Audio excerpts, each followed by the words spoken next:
Hər vaxtınız xeyir olsun yoldaşlar. MHM Tədris Mərkəzinin ən yeni nəşr etdiyi test toplusu ilə davam edirik. Baxırıq 80-ci suala. Cədvələ əsasən cümlələrlə bağlı doğru fikirləri müəyyən edin. Baxaq, müxtəlif cümlə üzvləri eyni sintaktik əlaqədə aslı tərəfdir. Sizin arzularınız bizim üçün həmişə mühümdür. Mühümdür. Nə sizin arzularınız? Kim üçün? Bizim üçün. Tamamlıq. Nə zaman? Həmişə. Baxın, müxtəlif cümlə üzvləri deyərkən nəzərdə tutduğu fikir tamamlıq və zərflikdir. Və bu üzvlər xəbərlə sintaktik əlaqədə deyən eyni sintaktik əlaqənin demək olar ki, bir tərəfini təşkil etmiş olur. Fərqli cümlə üzvləri olsa belə. Eyni sintaktik əlaqədə aslı tərəfdir. Bizim üçün mühümdür, həmişə mühümdür. Tamamlıqla xəbər arasında idarə əlaqəsi olur və birinci tərəf aslı, ikinci tərəf əsas olur. Zərfliklə, yəni zaman zərfliyi ilə xəbər arasında da yanaşma əlaqəsi olur və birinci tərəf aslı, ikinci tərəf əsas tərəf olur. Bu fikir doğrudur. Mübtəda söz birləşməsi ilə, xəbər isə düzəltmə sifətlə ifadə olunur. Mübtəda bəli, üçüncü növ isim birləşmə ilə ifadə olunur. Amma xəbər mühüm sifətidir və mühüm sifəti sadə sifətdir, düzəltmə sifət deyil. Bu fikir yanlışdır. Tamamlıq işlənmiş cümlədə iki uzlaşma əlaqəsi var.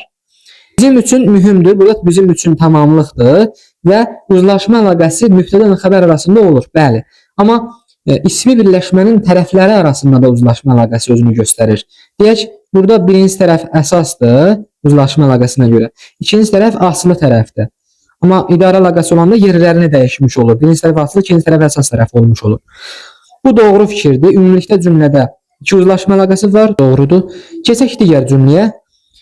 Müstəntiq həqiqətin mahiyyətini müəyyən etdi. Təhlil edək. Müəyyən etdi. Kim? Müstəntiq.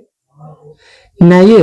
Həqiqətin mahiyyətini. Tamamlıq. Diğerlik halda olan söz yanlış sözü ilə antonimdir. Müstəqil şəkildə cümlə üzvü rolunda deyil. Diğerlik halda olan söz həqiqət sözüdür və həqiqət sözü burada isim birləşmənin aslı tərəfini təşkil etmiş olur.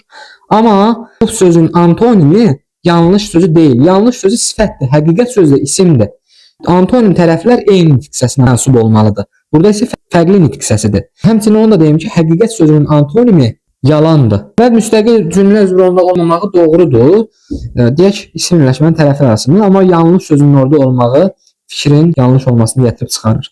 Səs uzanması olan sözdə səs düşümü də mövcuddur. Aha, indi baxın görün, burada mahiyyət sözündə səs uzanması var. Demək, uzun tələffüz, y-nın da biri düşür və uzun tələffüz olur. Bu doğru fikirdir. Nəticədə testin doğru cavabı 1-3-5 olur, C variantı.